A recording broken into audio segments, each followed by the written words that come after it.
नमस्कार दोस्तों, मैं सतीश सुमन आपके अपने YouTube चैनल श्रेष्ठ भारत में आपका स्वागत करता हूं। तो दोस्तों, आप सब कैसे हैं?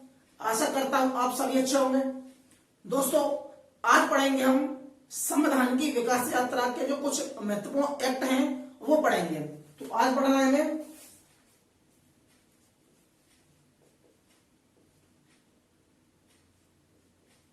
चार्टर एक्ट 1793 और 1813। ठीक है दोस्तों, इससे पहले हम संविधान में पढ़ चुके हैं रेगुलेटिंग एक्ट 1773 और पिट्स इंडिया एक्ट 1784। तो उसके बारे में थोड़ा जान लेते हैं। तो पहला हम पढ़ा हमने रेगुलेटिंग एक्ट 1773। इसमें हमने एक नई बात पढ़ी जो पहले नहीं थी, वो थी कि बंगाल में गवर्नर जनरल की नियुक्ति।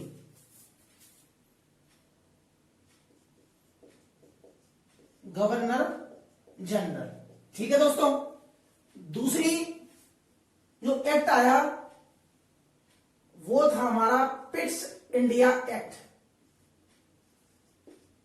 Pitt's India act 1784। जहां कुछ इसमें हमें कमी लगी, उसमें उस कमियों को इस पिट्स इंडिया एक्ट के माध्यम से संशोधित किया गया, यानी कि उन कमियों को दूर किया गया। अब इसमें कमी कौन कौन सी? सबसे पहली बात तो हमें यह ध्यान रखनी है कि इन एक्टों को लाने का मकसद सिर्फ इतना था कि जो कंपनी थी, कंपनी का जो एकाधिकार था, जो वर्चस्व था, उसमें कमी लाना था। शासन संसद से चले। संसद कहां की है? ब्रिटेन की। यानी कि जो हमारे पास जो शासन रहेगा वो क्राउन का शासन रहेगा। उनका मकसद था कि भारत में अपना शासन स्थापित करना और कंपनी को थोड़ा रास्ते हटाना। एक बात इसके माध्यम से इसमें दो बात थी कि हमारे व्यापारिक कार्यों का और राजनीतिक कार्यों को अलग कर दिया गया। यानी कि जो कंपनी काम कर रही थी कि इसके व्यापारिक कार्य कौन से हैं और राजनीतिक कार्य कौन से हैं, इनको कुछ दोनों को पृथक किया जाए। उसके बाद जो व्यापारिक काम होंगे वो होंगे सीओडी के माध्यम से। यानी कि एक निदेशक मंडल है, निदेशक मंडल, इसे कहेंगे हम court of director. Courts of director कहेंगे। जो इसका जो प्रबंधन करेगा व्यापारिक शक्तियों का, वो करेगा निदेशक मंडल करेगा। और जो राजनीतिक शक्तियों का यानी राजनीतिक कार्यों का जो प्रबंधन होगा वो होगा बोर्ड ऑफ कंट्रोल, या इसे नियंत्रक मंडल भी कह सकते हैं। ठीक है दोस्तों, नियंत्रक मंडल भी कह सकते हैं। अब हमें ये देखना है कैसे इसकी जो नियुक्ति हो रही है वो कौन कर रहा है। इसमें 24 मेंबर हैं।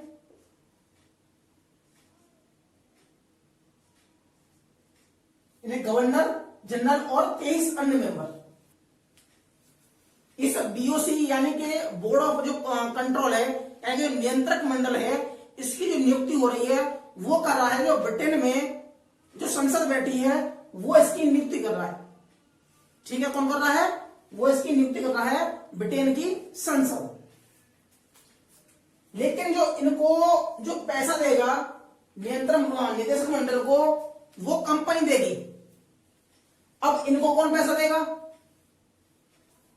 भाई ये कंपनी के हैं, भले ही वहां से हैं, लेकिन कंपनी के ऊपर है। लेकिन ये ब्रिटेन की संसद ने नियुक्त करके भेजे हैं 6 सदस्य। कितने हैं इसमें? 6 सदस्य हैं जो भारतीय राजनीतिक काम होंगे उन पर नियंत्रण करेगी, उनकी निगरानी करेगी। अब इनको पैसा कहां से मिलेगा, पढ़ेंगे आज।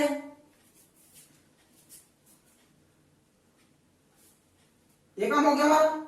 आज पढ़ा हमें चार्टर एक्ट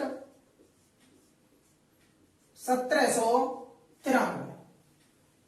चार्टर एक्ट 1793। इसमें कुछ प्रावधान हुए। इसके पीछे प्रावधान यह हुआ कि जब यहां गवर्नर जनरल था, गवर्नर जनरल वो है कॉर्नवालिस,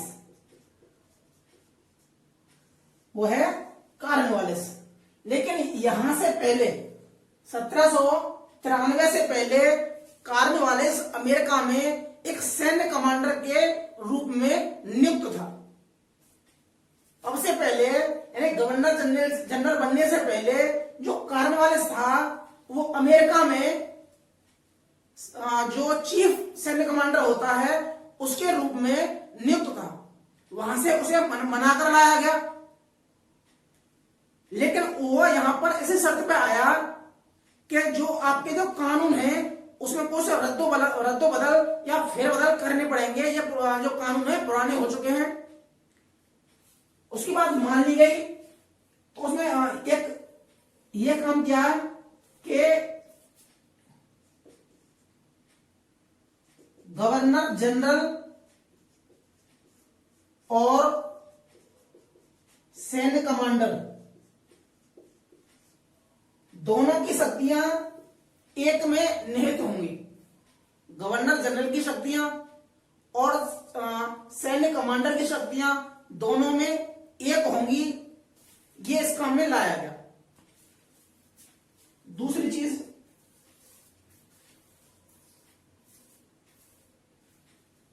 इसके बाद अब बात करें ये जो यहां का जो नियंत्रण मंडल था, अब इनको पैसा कहां से मिलेगा। तो इसमें प्रावधान किया गया था कि जो बोर्ड ऑफ कंट्रोल होगा यानी कि नियंत्रण मंडल होगा, मंडल का वेतन जो 6 सदस्य होंगे उन 6 सदस्यों को पैसा कहां से मिलेगा। तो उसके लिए कहा गया कि जो 6 मेंबर हैं इनको जो पैसा दिया जाएगा वो भारतीय राजस्व से दिया जाएगा। कंपनी यहां से पैसा इकट्ठा करे, उसको उत्पादन करे पैसे को, और उस पैसे को जो बीओसी है, नियंत्रण मंडल है, उनको वेतन के रूप में दे। ये इनकी जिम्मेदारी है कंपनी की। ठीक है दोस्तों। अगला इसमें यह कहा गया कि कंपनी के कार्यों को, कंपनी के एकाधिकारियों को, व्यापारिक एकाधिकारियों को 20 वर्ष के लिए बढ़ाया जाए।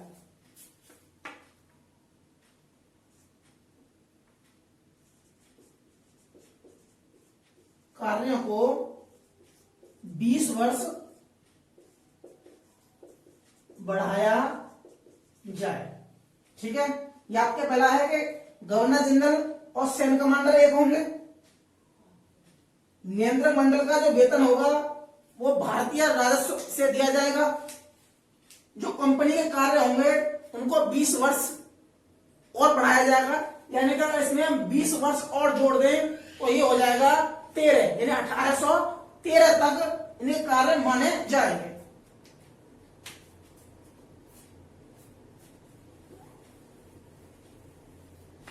अगला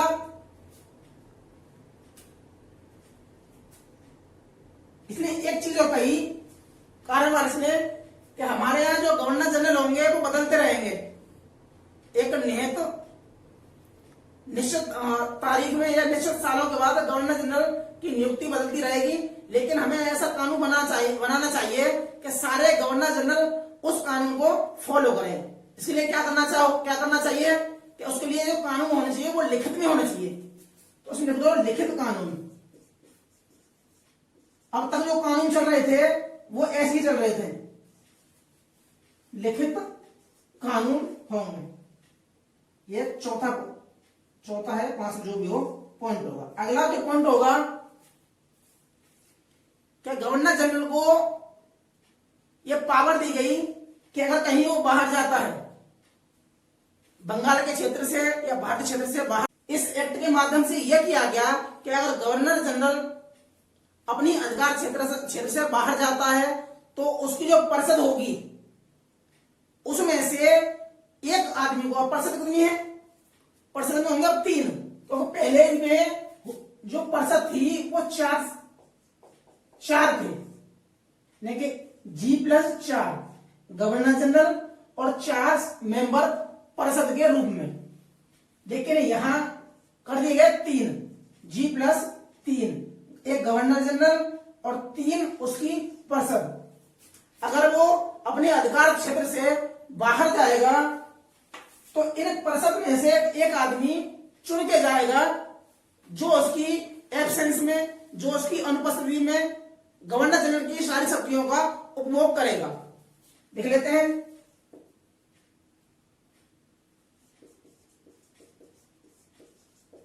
गवर्नर जनरल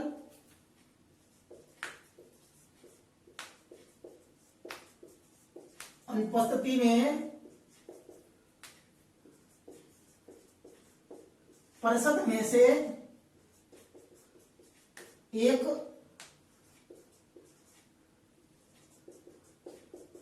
उप प्रधान नियुक्त करेगा। ठीक है, तो ये हमारा 1793 का चार्टर एक्ट। चार्टर एक्ट क्या होता है? चार्टर एक्ट होता है एक जो राजा होता है उसकी आज्ञा का लेख, जैसे हम राजलेख कह सकते हैं या राजाज्ञा लेख कह सकते हैं। इसमें एक मंशा जाहिर की गई, इसमें एक लक्ष्य था कि कंपनी के कार्यों पर दिन ब दिन कुछ नियंत्रण लगाया जाए, जो कानून चले वो कानून अब कंपनी के न चल करके कानून चले अब वहां के लंदन के क्राउन के कानून चले। ठीक है, इसमें पहला काम दिया था कि इसको 20 वर्ष के लिए बढ़ा दिया गया। दूसरा क्या था कि गवर्नर जनरल और सैन्य कमांडर की शक्तियां एक कर दी गई। अगर ये कहीं बाहर जाता है तो अपनी जगह एक उप प्रधान नियुक्त करके जाएगा। कानून कैसे होंगे? कानून हमारे लिखित में होंगे। इनका जो वेतन दिया जाएगा वो वेतन कहां से दिया जाएगा? वो वेतन भारतीय राजस्व से दिया जाएगा। ठीक है दोस्तों, ये हमारे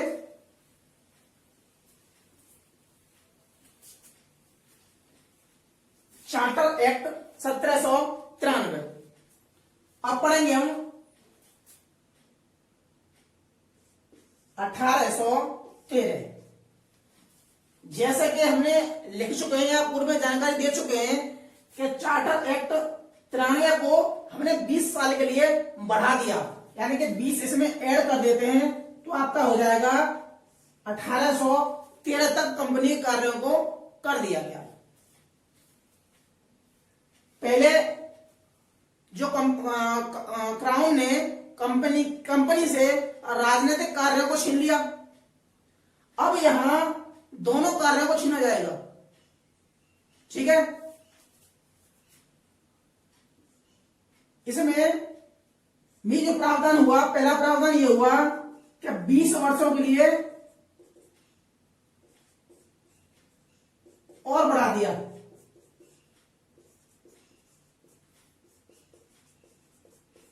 कंपनी के कामों को 20 वर्ष के लिए और बढ़ा दिया।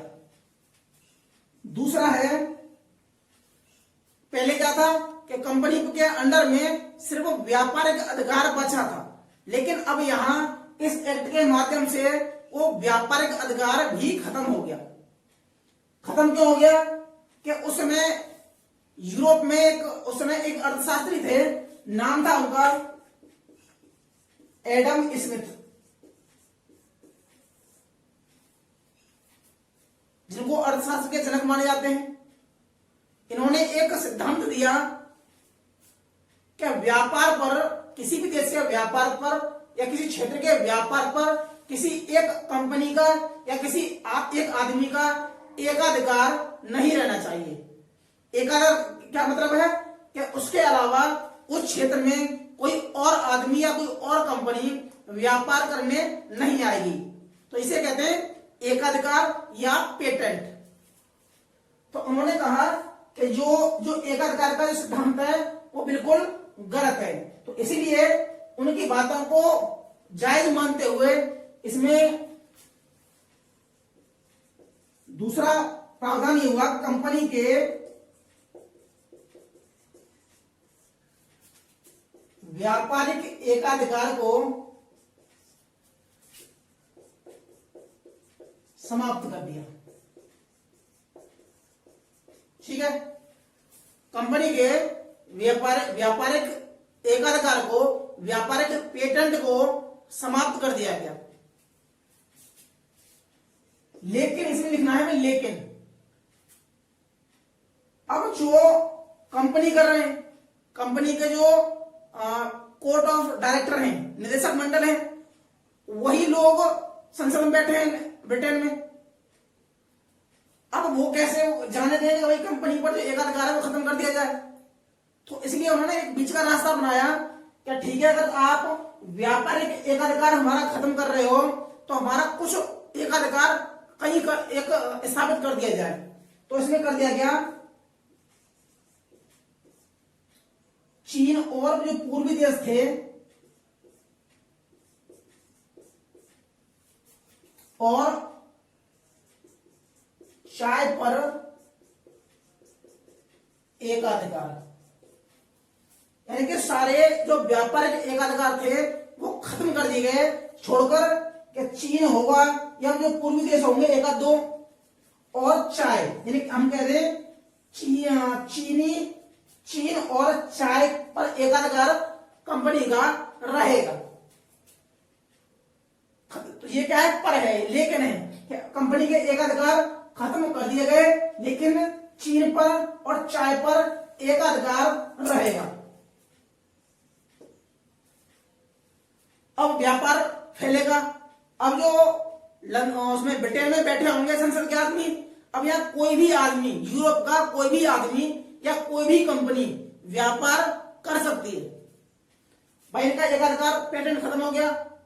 अब कोई भी आदमी हो या कोई भी कंपनी हो, व्यक्तियों का समूह हो, एक व्यक्ति हो, कोई भी आदमी भारत पर या पूर्वी देशों पर व्यापार कर सकता है। ठीक है, अब जब व्यापार बढ़ेगा तो हमें कर्मचारियों की जरूरत भी बढ़ेगी। अब कर्मचारी कहां से लेके आएंगे? तो कर्मचारी लाएंगे हम बाहर से लेके आएंगे। इसलिए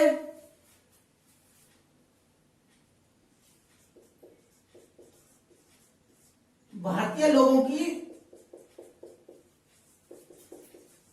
शिक्षा पर 1 लाख प्रतिवर्ष खर्च करने का प्रावधान किया गया, क्योंकि हम उन पर जब खर्च करेंगे तो क्या बनेगी, एक मानव पूंजी बनेगी। एक मानव पूंजी के रूप में वो निकल के आएंगे और वो हमारे लिए काम करेंगे। ठीक है,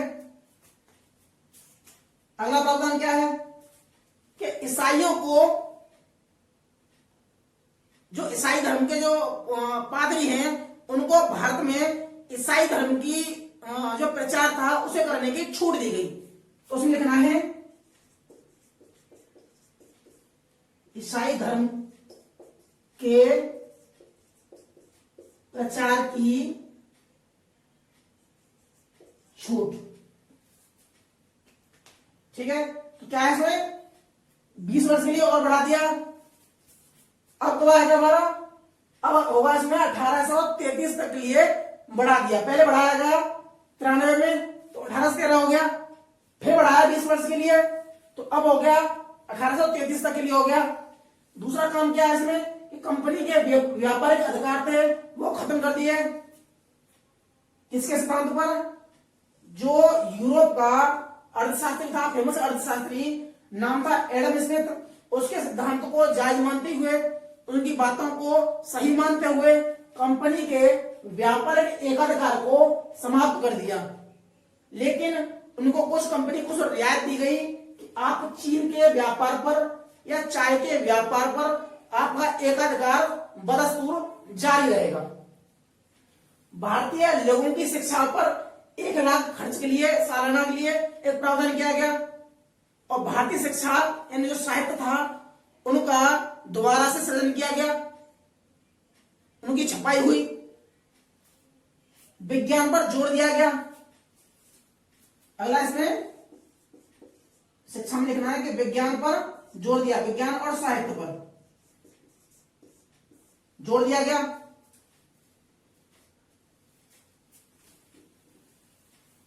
अगला पॉइंट है इसमें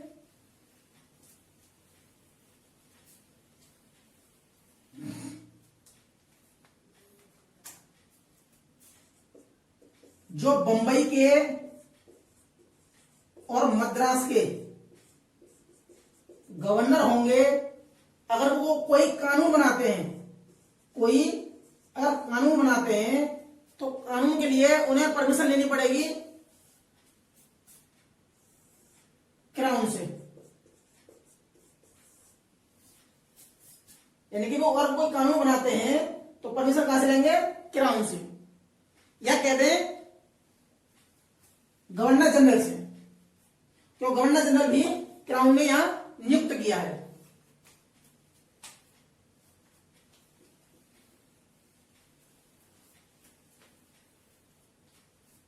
ठीक है दोस्तों, तुम्हारे हो गए चार्टर एक्ट 1793, चार्टर एक्ट 1813 के प्रावधान। अगर आपको हमारा वीडियो अच्छा लगा हो तो उसे लाइक कीजिए, शेयर कीजिए और सब्सक्राइब कीजिए। बगल में जो बेल आइकन है उसे भी क्लिक कर दीजिए ताकि हमारी हर वीडियो का नोटिफिकेशन आप तक पहुंचता रहे। मिलते हैं हम अगली वीडियो में, तब तक के लिए जय हिंद, जय भारत।